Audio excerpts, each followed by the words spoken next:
ask me to talk.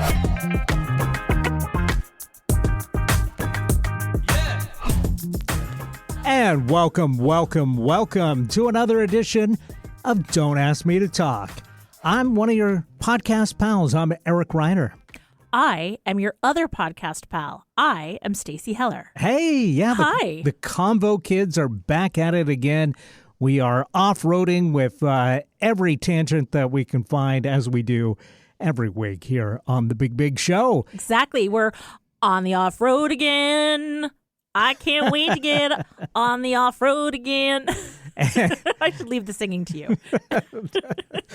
Probably neither of us should be singing on the podcast because that's not what it's about, but we can't help ourselves sometimes. It's true. We're both big music lovers, big fans of pop culture or certain pop culture.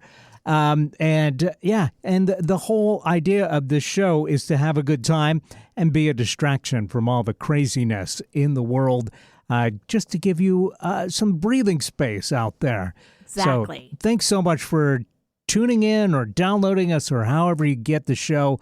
We appreciate you. We really do. We really, really do. And we would love if you would share it. Actually, I was talking with a friend of mine earlier whose podcast I also participate in. And I was questioning him. I'm like, so are you subscribed? And he said, yeah, I am. And I said, cool. Do you listen? And he was like, yeah, I listen. And I said, great. What's your favorite bit?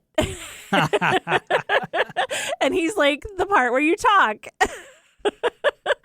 So, hey, something don't be like seems him. a bit sus about that. Right? Yeah. I mean, it was a good guess. Right. But anyway, we definitely appreciate you. And spoiler, today's topic, by the way, is how did our parents meet? And so I've never heard the story of how my parents met. I mean, they were divorced when I was like 1 year old, so it was not like the topic that you would want to bring up around the dinner table for a peaceful evening. Well, I mean, it was the best of times. It was the worst of times. Yes, yeah. But now enough time has passed that it's not a fresh wound anymore. Both parties have long moved on. But what I was going to say is in doing the research, Mom mentioned that she listens to the show. So I'm going to have to grill her. Well, what's your favorite bit, Mom? I love that. Hi, Eric's mom. My mom doesn't listen because she can't figure out how to get to us. She's 85. I forgive her. And honestly, there's a certain freedom that comes with the fact that Mom doesn't listen. Oh, sure. Yeah. Now, I mean, I'm going to have to adjust what I'm saying. No. Now that I know, because she was a listener. I knew that. But the last time I saw her, she's like, oh, I haven't listened in a while. So I just assumed like it's dropped off her habits. Sure. And that's fine. We can talk about whatever. Yeah, I know you're not like losing sleep over this. Yes. Yeah. I would potentially lose sleep if my mother came at me. Yeah. Well, the beauty is that's not only a whole separate show. Yes. That's like thousands and thousands of dollars in therapy. No doubt.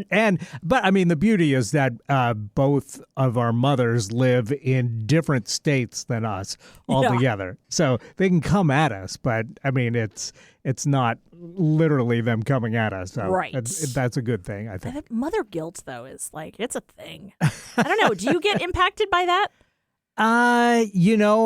Quick story. I may have to cut this out if I find out Mom actually listens to it. Okay.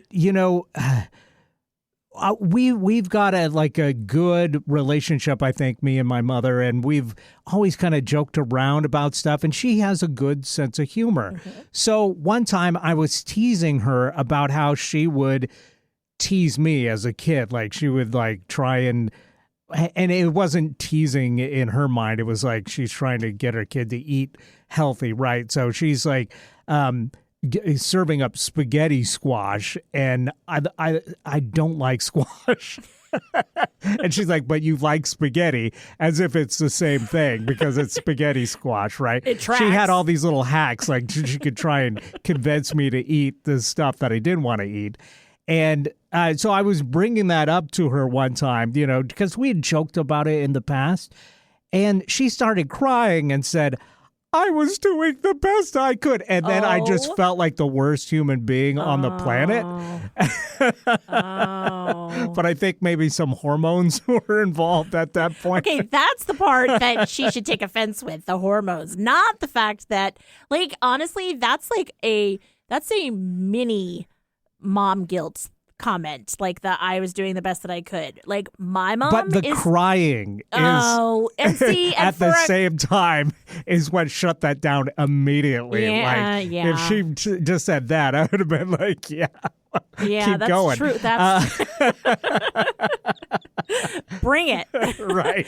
Yeah, the crying is. Okay. If your mom cries after something you said, you feel like garbage for the rest of the day. It is true. So, mom's got a special power that they can pull out at any time. So we do have to be careful on how far we push it. Well, yes, we do. And also, I will say, being a mom myself, like, the humanity. Because I also realized that I'd be lying if I didn't admit that there's a certain amount of manipulation that goes on. And it's like, it's fine. And these kinds of things. And I'm really actually working on more clear communication with my kids because I'm like, okay, that's not me being a mom. That's me being a human and a needy human at that. Like you should. But aren't we all? Well, yes. But are parents, our moms especially, allowed to be human? Yeah, I think they are. Yeah, they are. Moms are people too. Well, there you go. Gosh, we should be talking about this near Mother's Day, not now. Yeah, well, it's coming up. Yeah, it is coming up. But first, we have to get through Earth Day and Arbor Day. That's right. The pirate holiday. Yeah. I feel like it should be. It's Tree Day.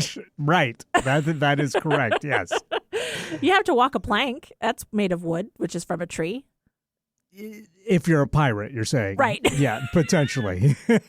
This is how the mind of an ADHDer works. Right. No, I was just thinking that we just coincidentally had Easter. And I had an Easter text exchange with the family saying Happy Easter to everybody. And my mom was like saying to my niece, hey, have you ever seen the Easter Bunny? And I was chiming in that I've seen his minions hopping around my neighborhood quite a bit. And I also have happened to run across recently the Memorial Day owl and the Arbor Day coyote. So wow, I've got all the holiday mascots in my neighborhood. Wait, what? Like the Easter Bunny, sure, that's a universal thing. The what now? The Memorial Day owl. Who? And the Arbor Day coyote. I've never. What?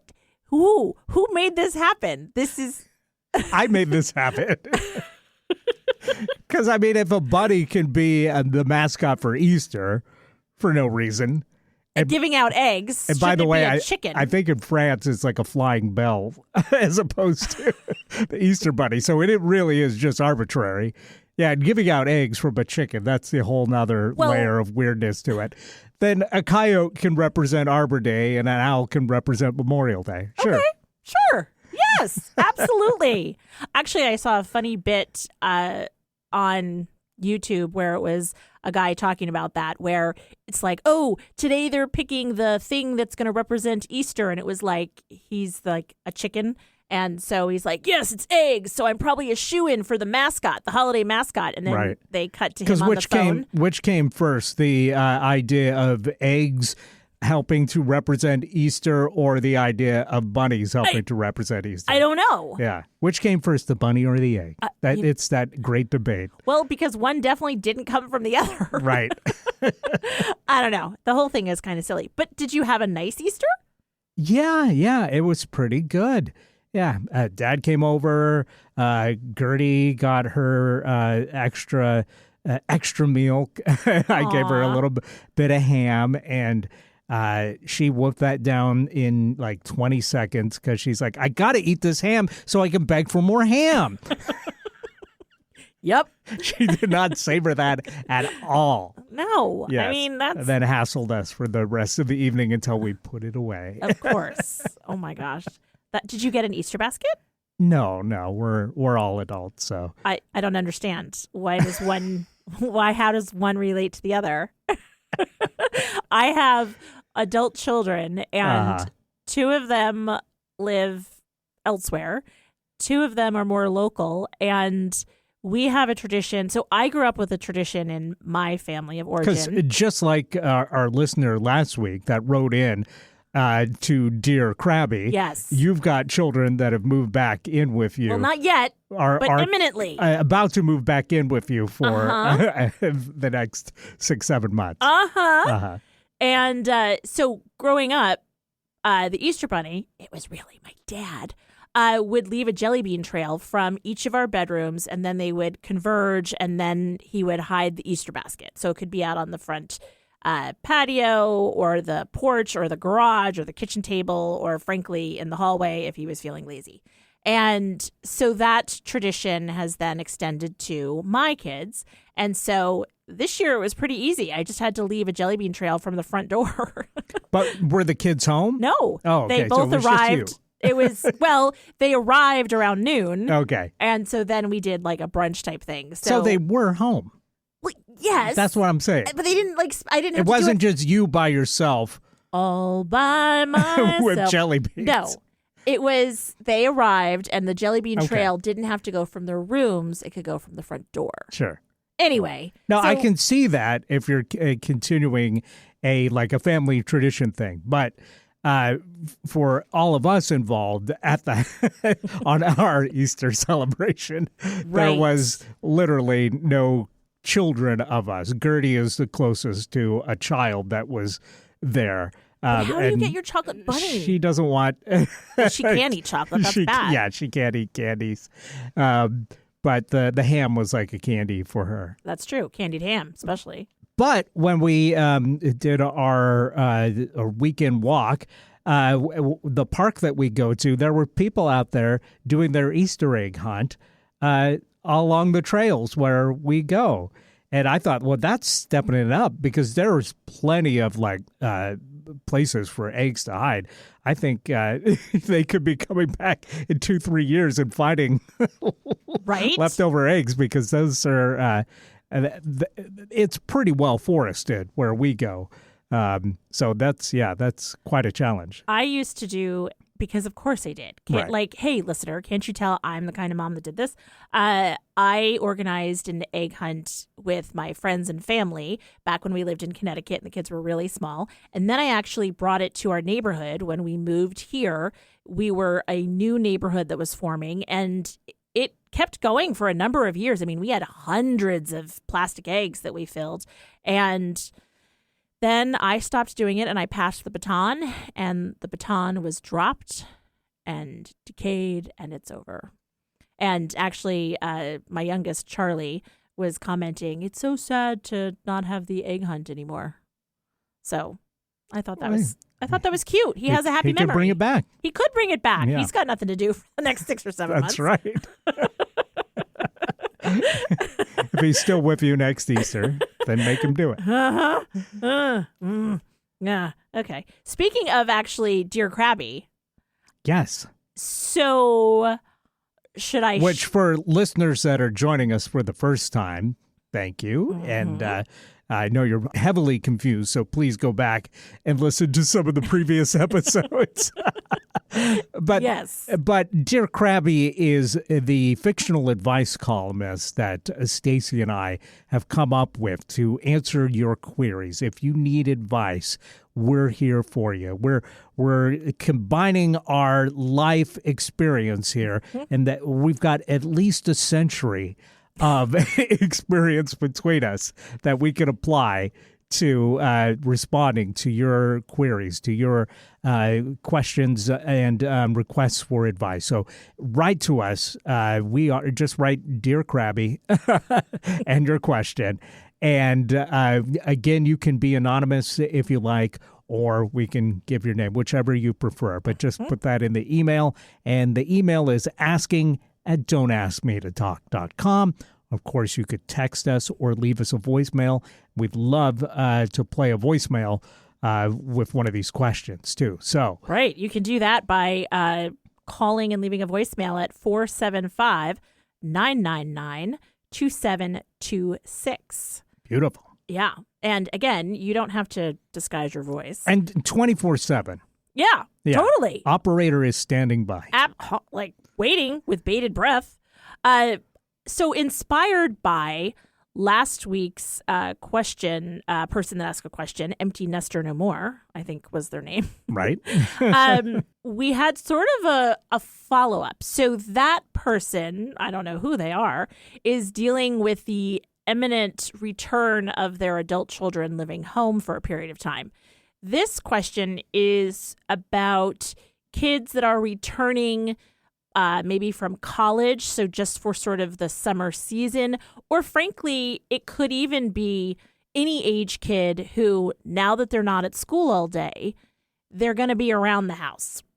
And so the question was about kids leaving piles of things everywhere.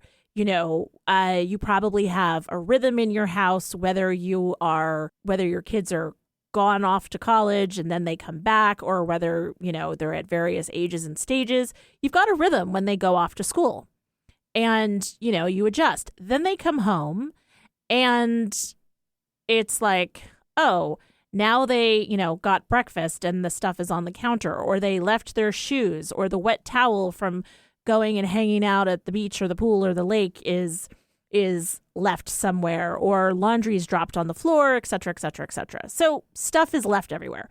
So this person had wanted some advice on, what do I do to fix this? And they want to go by not made for this. I get it. Get it? Yeah, thanks. And so I have thoughts. I know what my thoughts are. What are your thoughts? Yeah, I advise not made for this to remember that this is a temporary thing. These kids are spoken like not a mother. Yes. I'm assuming that this is a temporary thing, and to have some patience, but also, yeah, it doesn't hurt to remind the kids, the adult kids. It's not just adult kids. Yes. Remember, it could be a middle schooler who's now home and they're leaving their stuff everywhere. Well, a middle schooler, yeah, would be home, presumably, and they're going to boarding school. Well, but maybe that's the solution. But send them to boarding school. But my point is the question was kind of about summer. Yeah. And with the change, and now all of a sudden they're home. Right. Like before they were off at school, and so the mess was the backpack came home and like the rooms are a mess and whatever.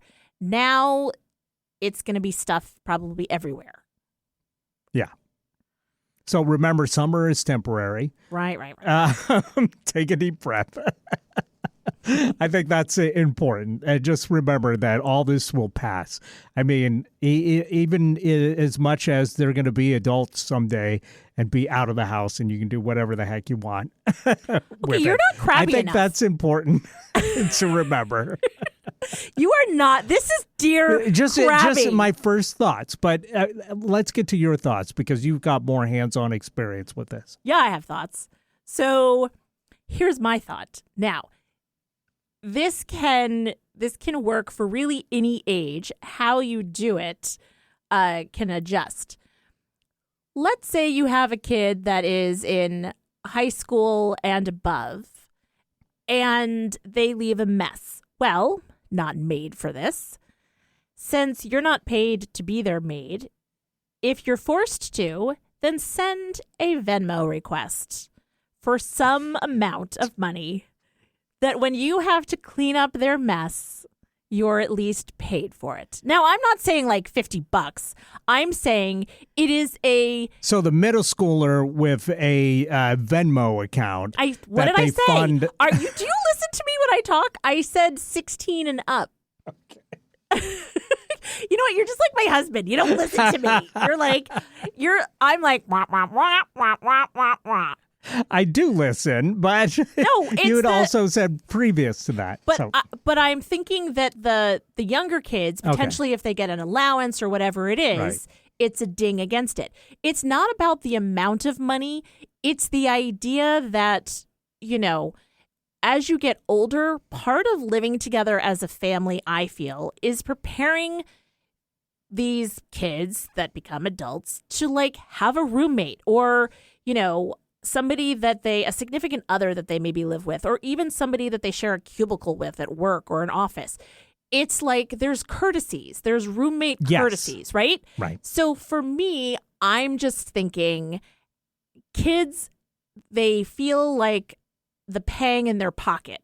And so it's a symbolic thing of, okay, you know what? I had to clean this up. And I mean, it doesn't have to be immediate. Like maybe set a time where it's like, you didn't clean this up and I had to wait a certain amount of time, and charge them $1 so that every time they get this $1, they see how much they're having to be cleaned up after. And you don't have to accept, like, they don't have to pay you. The idea is to hold up a mirror to the habit that they have created. Right. Maybe that's what you do. Hold up a literal mirror to the mess and say, look at the mess in this mirror. Maybe. Or maybe take pictures of the mess and send that to them every day until it gets remedied. Maybe. See, I am definitely you're that's the a deer quick part reminder, of this, right? and I'm the crabby part of this.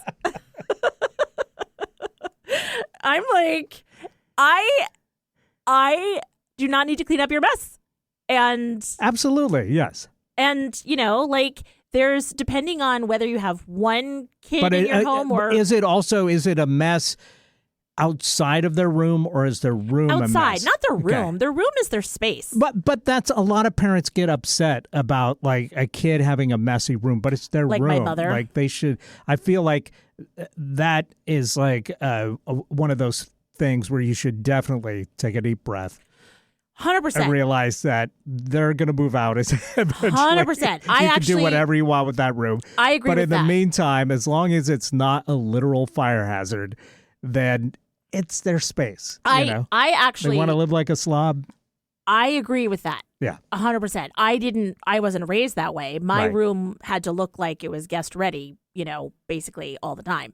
And so I 100%, like if it's in the kid's room, it is absolutely their space. Do what you want. I'm talking about communal spaces. Right. And the idea that like you made, you had a bunch of friends over and you made some snacks and blah, blah, blah. And you've left and the friends are now long gone. They've gone outside or they've headed to a movie. Mm-hmm. And now you've got the mess from them watching and eating snacks on the couch and the mess from them making the snack. Like all of the trail of tears, if you will, that has been made. Let's not go there. But yeah, I wonder...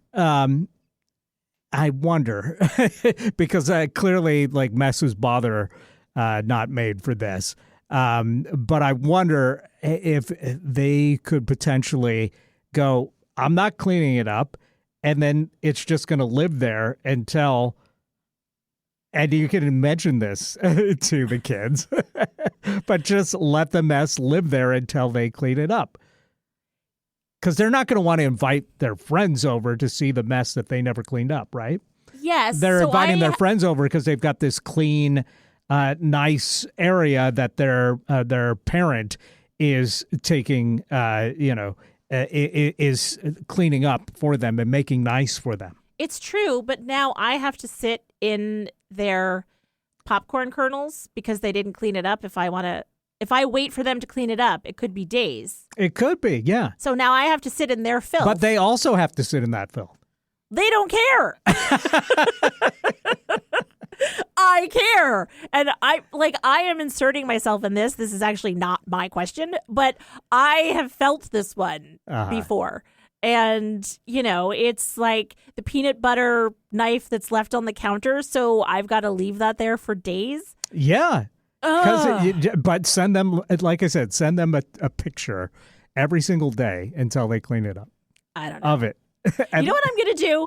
I'm going to send you, legally, of course, and all above board, a kid to live with for the summer. That's not happening. So that you can understand how difficult some of these things are. Like, you're right about all of it. Like, yeah, just be patient. This too shall pass. It's summer. Like, here's a pic. Hey, kids. Like, all this kind of stuff. Yes, you're right about all of that. And also...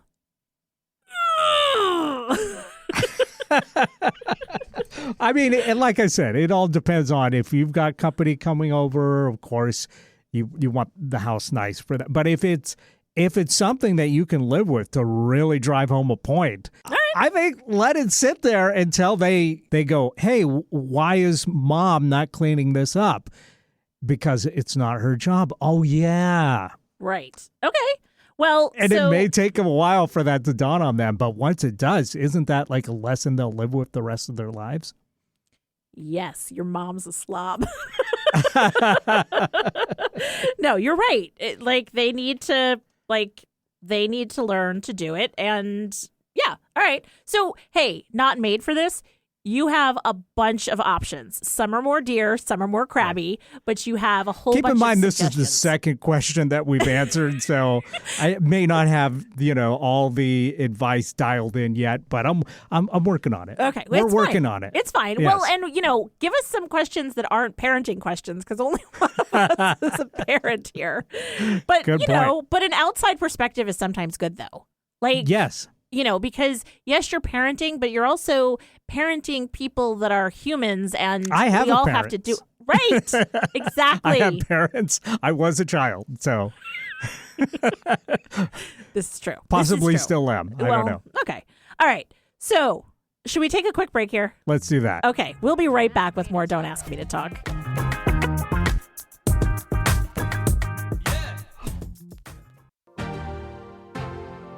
Do you feel challenged by the thought of getting ready every day? Want to make a great first impression, but don't feel your wardrobe represents who you really are? Does the thought of trying to find great clothing that fits your body and lifestyle have you overwhelmed? Michael Bruce Image Consulting is a premier image consulting company that can help you get your style back on track. Contact them at michaelbruceimageconsulting.com or call them at 425-214-4155 and start that conversation today.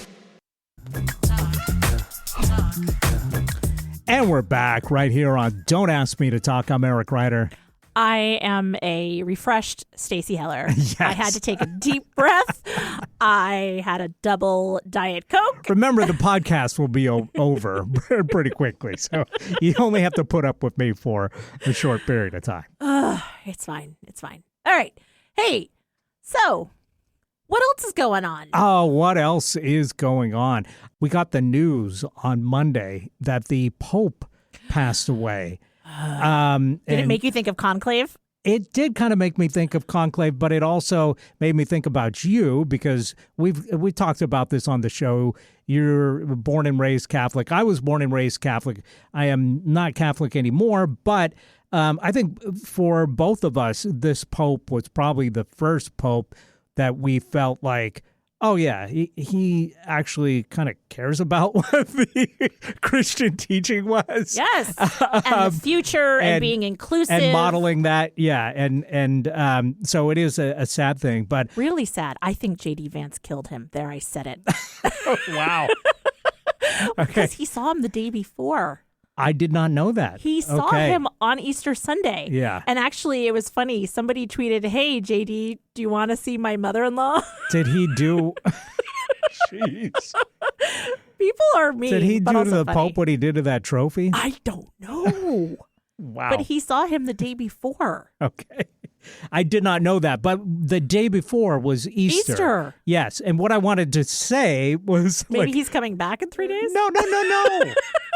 Just like for a pope to be able to knock it out of the park on Easter and then pass the next day, right? You could scarcely have better timing. So, I mean, this pope was incredible. Yeah. And worked through, he was sick for some time and was like, nope. And was like, I have things to do, and worked right up until the very end.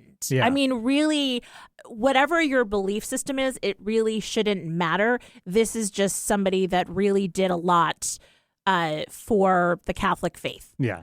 Still, objectively, a lot more to be done, but oh yeah, but make no mistake. yes, but I thought, that was kind of a nice timing that he made it through Easter. Yeah, he seemed to actually be doing quite well on Easter itself. I know. So it was surprising that the next day he would pass, but he's been sick for a long time. So, like I said, to just rally for Easter. I mean, as a pope, I mean, Easter right? is it's the penultimate. Yeah, that's the big day. Big show. So that's the big show. That's like one of these football guys playing really well on the Super Bowl, and then he retires the next day. Right, basically. Yeah, big time. So that's all. I just wanted to put a positive spin on what I'm sure is bummer news for you and your fam and Catholics all over the world. Yeah, it's a sad day, or it was a sad day for sure. And, I will say it made me really curious. The movie Conclave that came out, we've talked about it on a past episode. Right, yeah.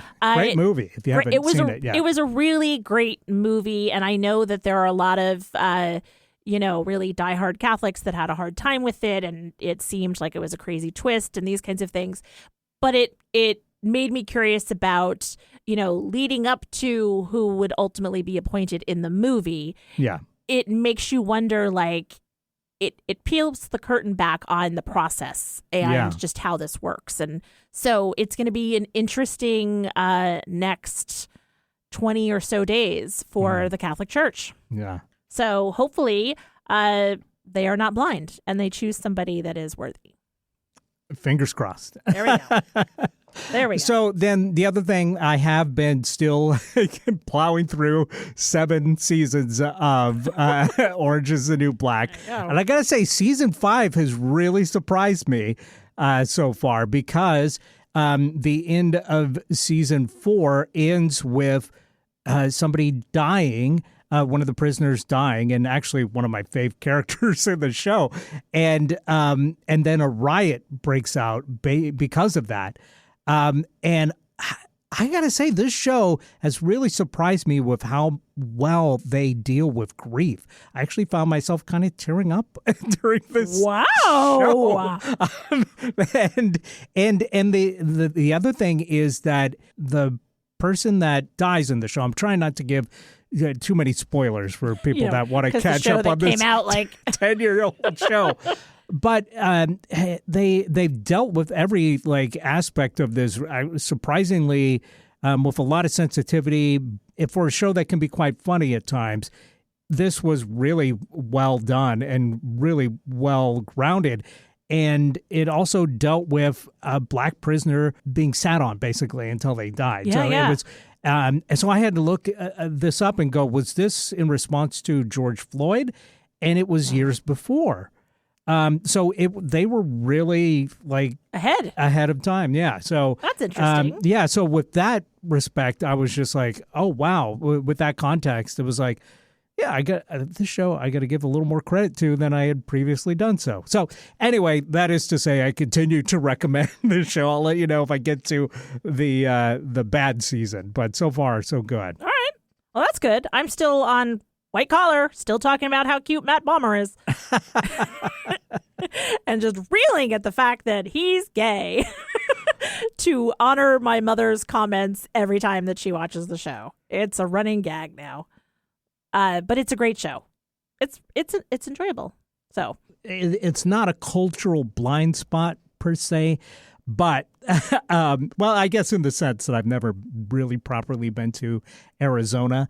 But while I was in Nevada, I saw a tourism sign for Flagstaff, Arizona, and their slogan was, "Yep, that's Flagstaff," which just kind of got me thinking, what a funny slogan. I mean, Virginia's for lovers is a slogan, that tourist office came up with and has really stuck, I love New York, that sort of thing. But yep, that's Flagstaff.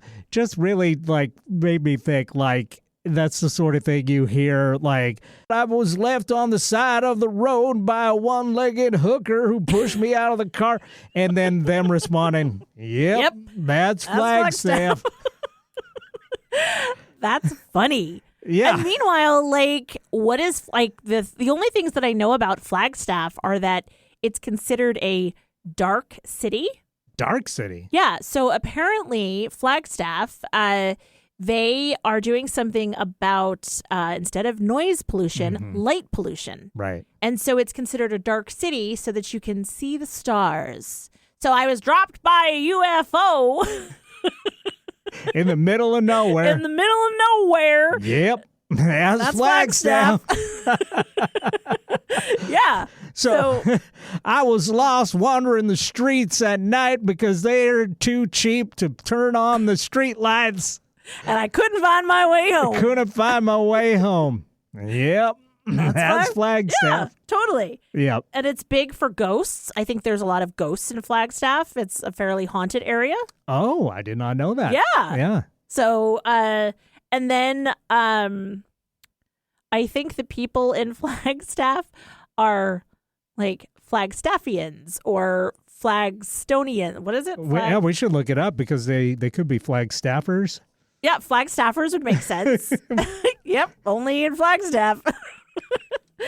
And like, I like the Flagstaffian. It's like I'm a ruffian or a something. But I love that. Like, yep, that's Flagstaff. Like that is, you're right. It does invite like ridiculousness. By the way, people from Flagstaff, Arizona are commonly called Flagstaffians or Flagstaffers.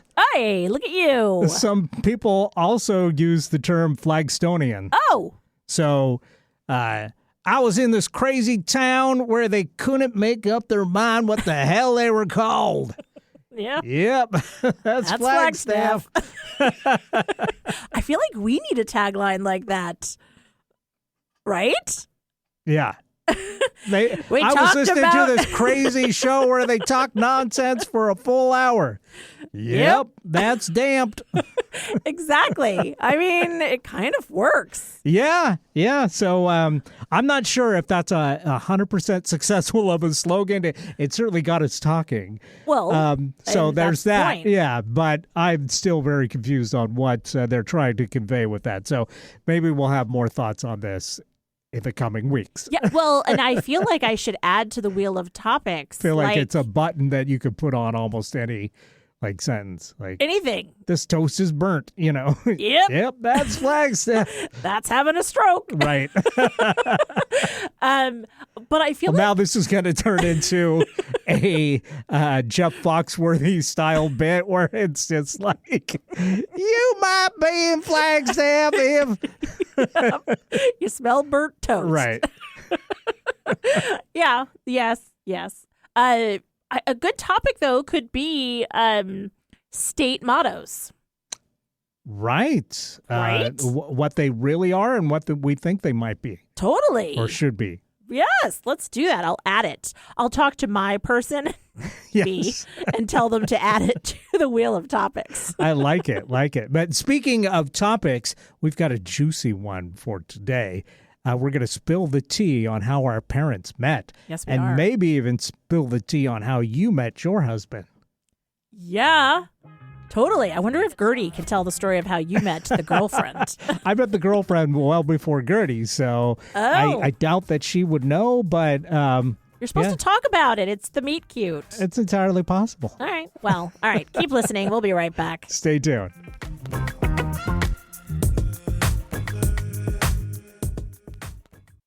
Hey, I'm Stacey Heller. I'm one of your podcast pals, along with Eric Ryder from Don't Ask Me to Talk. Are you liking what you're listening to? Awesome. We would love if you would follow us on social media. We're on Facebook and Instagram as Don't Ask Me to Talk. We also are wherever you find your favorite podcast. You can follow us, subscribe, like, rate, whatever it is that you do. You can also email us. That's asking@don'taskmetotalk.com. And if you'd like, text or leave us a voicemail at 475-999-2726. Basically, we'd love to hear from you. Thanks for listening. Don't ask me to talk.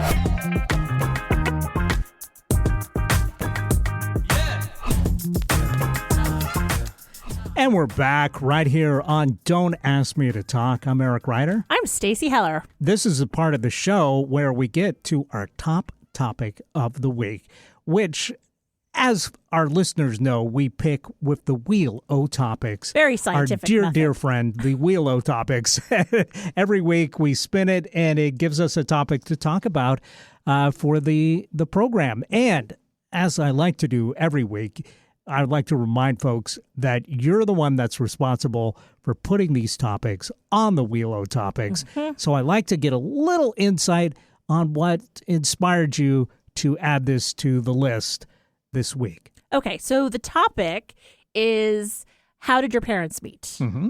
And it came up because my mother was given the gift, I'll do air quotes, of one of the Storyworth books where you send a weekly topic to a family member or friend or whomever. They answer it, and then at the end, it culminates in a book. So she likes to call it her memoir.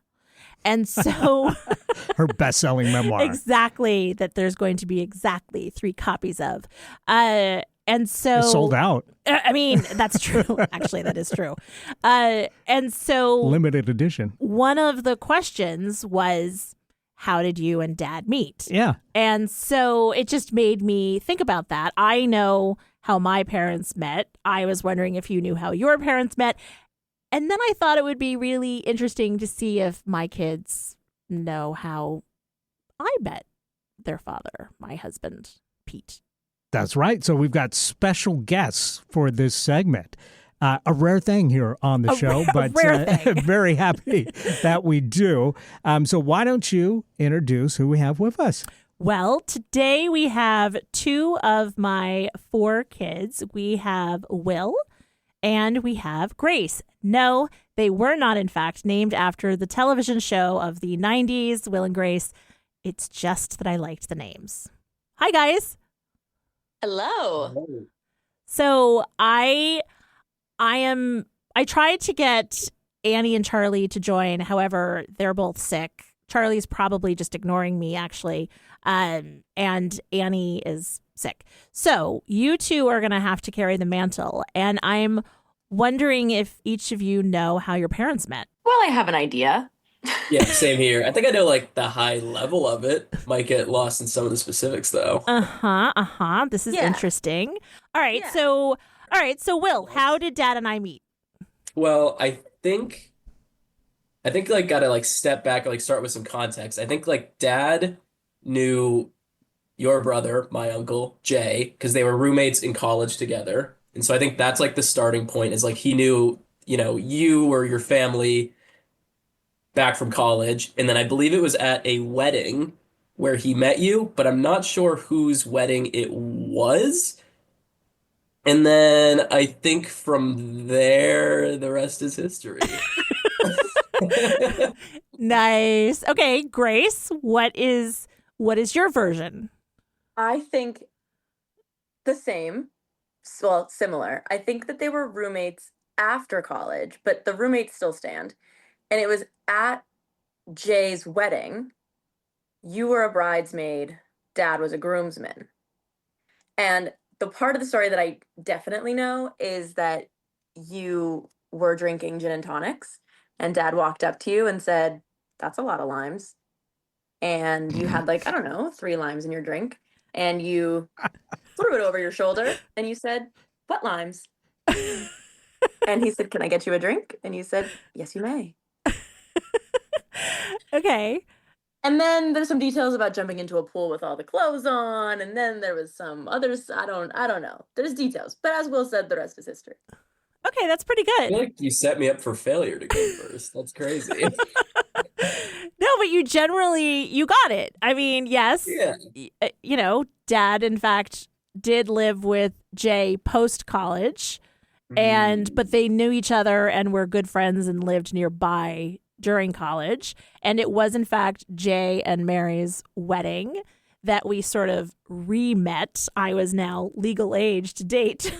I was going to say, if you really want to get technical, you probably met at your brother's graduation. I met earlier That than being that. That being said, you were 14. Right.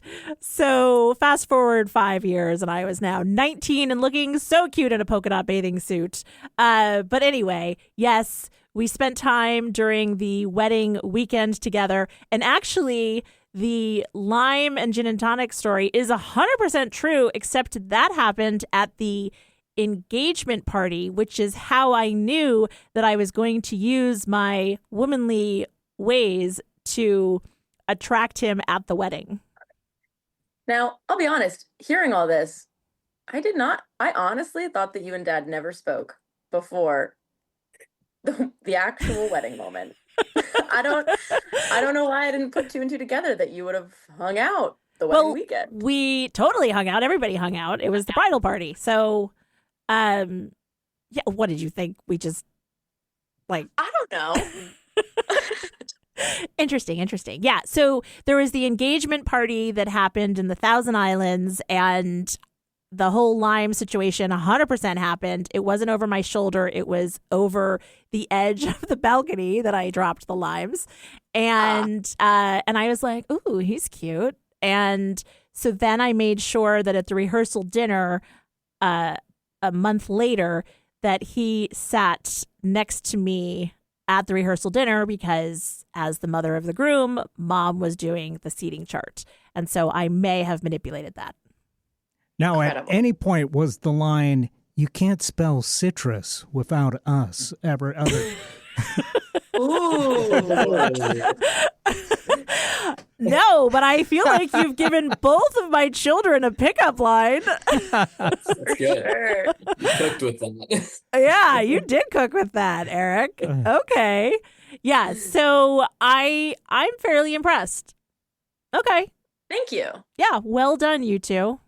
And the rest is, in fact, history. And some parts of the story don't need to be told. Oh, wow. Fair enough. What happens I in don't the think I need to Thousand hear it Islands stays in You the know? Thousand Islands. I think we leave it at that. Yep. Yeah. All right. Well, hey guys, thanks for coming on the show. Of course. Thanks Yeah, for meeting our father. I learned a lot personally, so this is great for me. Now you know. So if you ever have a podcast in the future and the topic is how did your parents meet, you are ready. And you got a great pickup line thanks to Eric. Yes. Well, That was very productive. Yeah. thanks to can't Pete, wait it sounds like. Well, That's yeah. a lot of limes. Who would have thought that would work so well? Yeah. Well, I'm just that clever. What limes? Times. This is good. This gives me inspiration. I'll quiz my future children on that story as well. Excellent. I love that. All They'll know right. it all. Well, hey, while I have you two, any cultural blind spots that you two have taken care of recently? Eric and I, as you know, from listening to our show intently every week, Of course. we often talk about cultural blind spots that we have taken care of. For instance, Eric is watching Orange is the New Black. He's been following up on Bond movies. So he's been taking care of things that he has failed to do in the past. Is there anything you two have done recently that you're like, oh, I finally saw or did fill in the blank? Yeah, I think along that same vein of just watching stuff. I finally am getting around to watching The Sopranos. I've gotten kicked off of HBO Max, so I've sort of taken a hiatus. That's but, one that's been on the list for a while. So, yeah. So I'm are you watching liking that, it so which far? I am. It's living up to the expectations. I think it's sort of a hard show to binge after a while, just because it's not terribly light, Right. but it is very good and very entertaining, and is so far living up to the hype and reputation. Nice. Grace, you're in busy season. Grace, both of them, Will does finance and Grace does accounting, and Grace happens to be in her busy season. So right now, the only thing that she's binging is an audit. But Yes. that said, is there anything that... No, I'm keeping up. I watched the first episode of Severance. Okay. Nice. Yeah. That was about it, but great episode. Great episode. Cannot wait to see more. Right. And Both then- seasons are really good. That's what I've heard. So I'm excited for when I'm back in bingeable territory. But this is my plug. If anyone feels like they need to fill a blind spot in their cultural blind spot, Pride and Prejudice back in theaters this week. So I encourage everyone to go out to your local cinema. I will be there tonight. There you go. The one with Keira Knightley and Matthew Yes. McFadden, by the way, But with the I hand can't- flex. Yeah, I can't call that a blind spot. My eyes are fully open on that one. I've watched it too many times to count. Well, there you go. All right. Thanks, guys. It was Yeah. awesome having you come on the show and talk about how we met and hearing about your blind spots. Yes, Yeah. thanks for having us. So now we know how you met your husband. Your kids are well aware of it. And that wasn't the topic.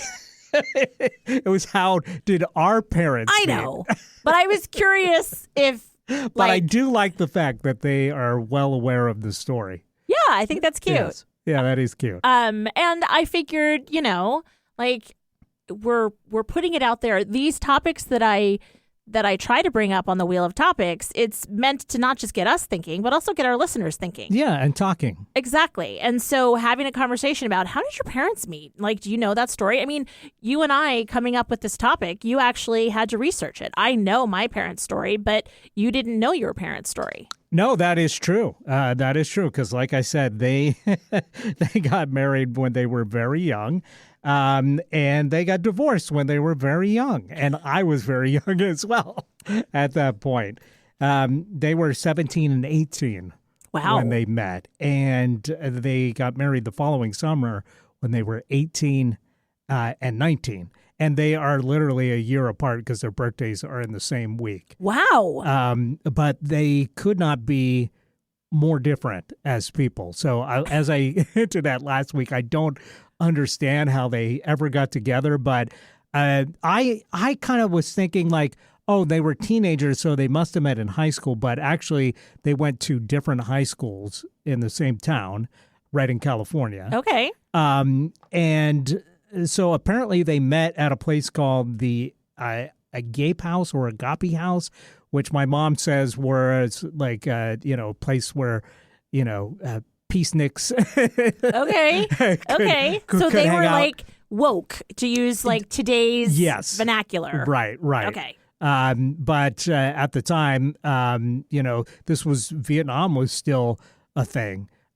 Still a war that was happening at the time. Right. It's still a thing. But yeah, so they might have been talking about that. I don't think they have like a real meet cute story, at least not one that Mom mentioned. But apparently they met at this Agape or Agape house. I'm not sure how to say it. But, the funny thing is I looked this up to see if it still exists, and it does.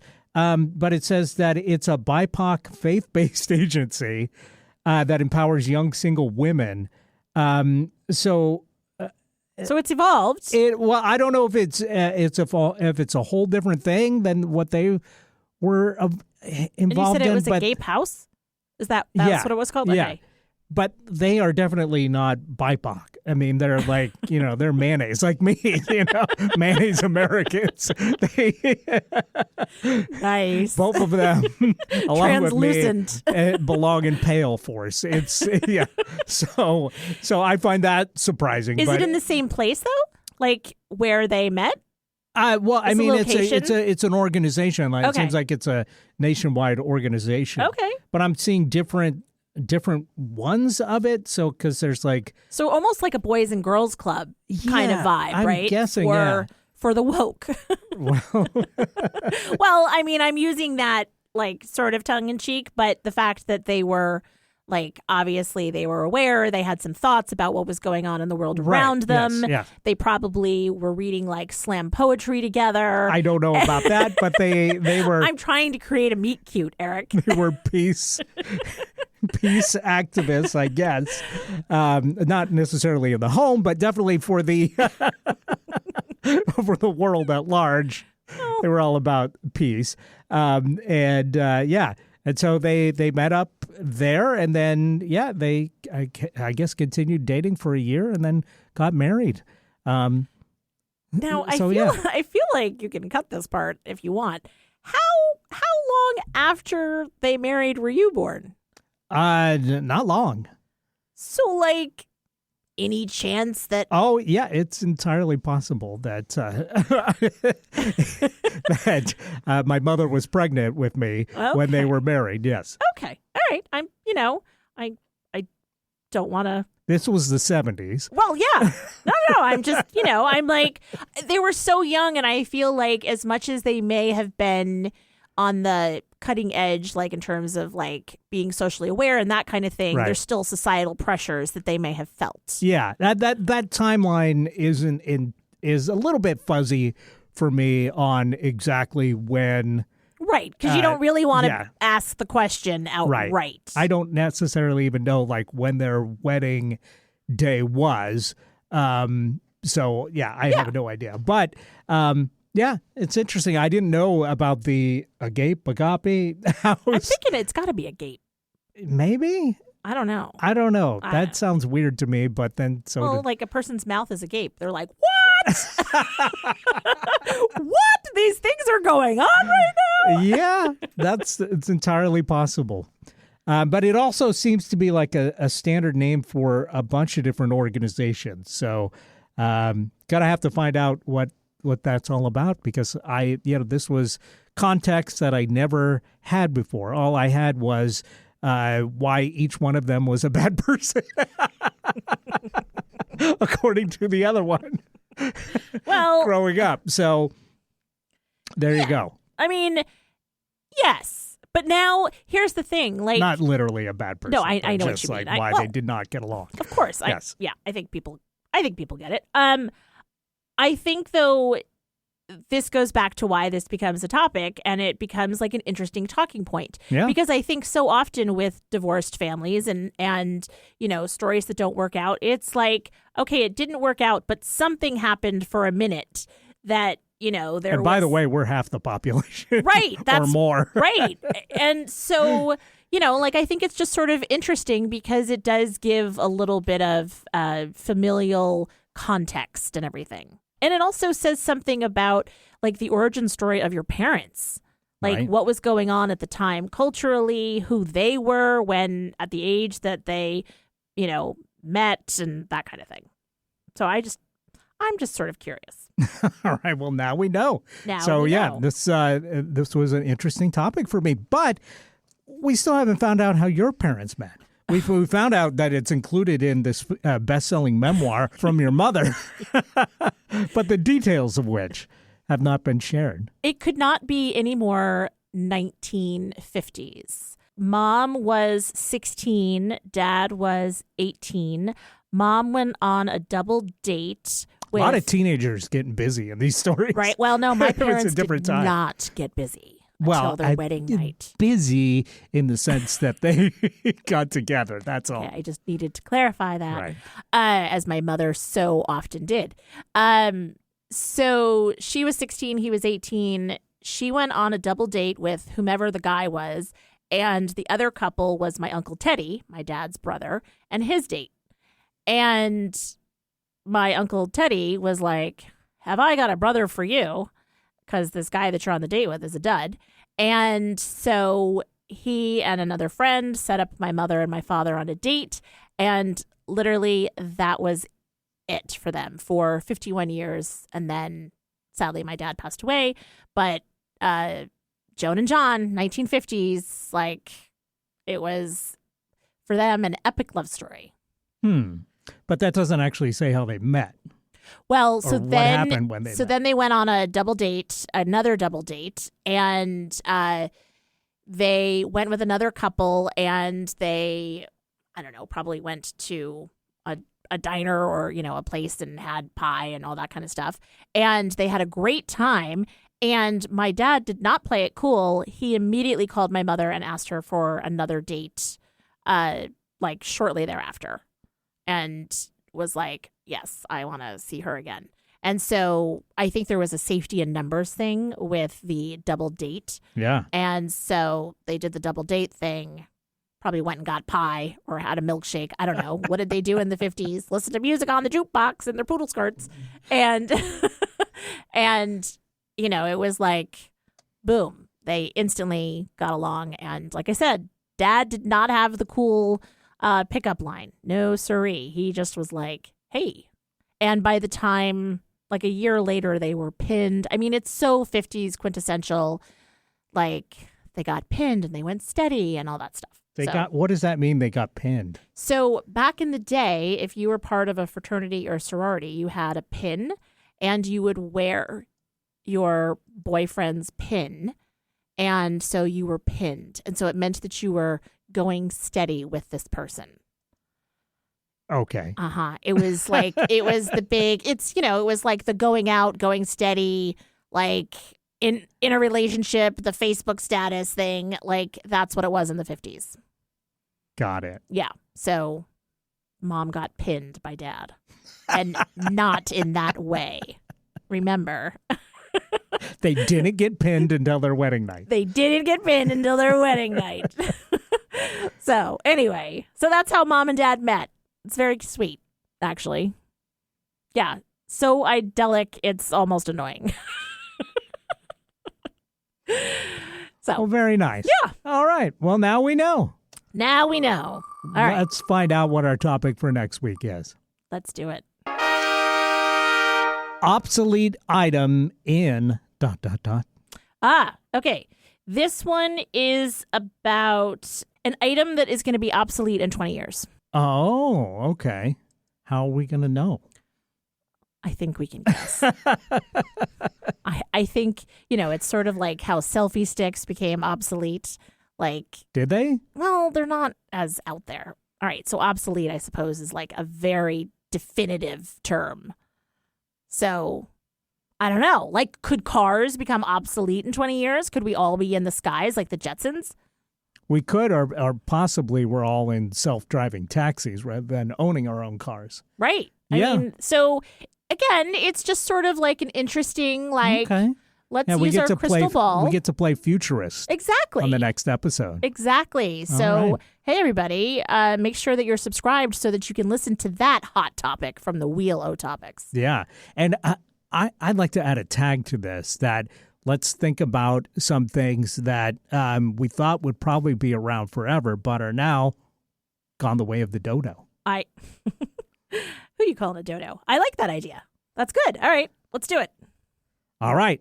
Join us next time right here on Don't Ask Me to Talk. Thanks for listening, everybody. Have a wonderful week. Thanks.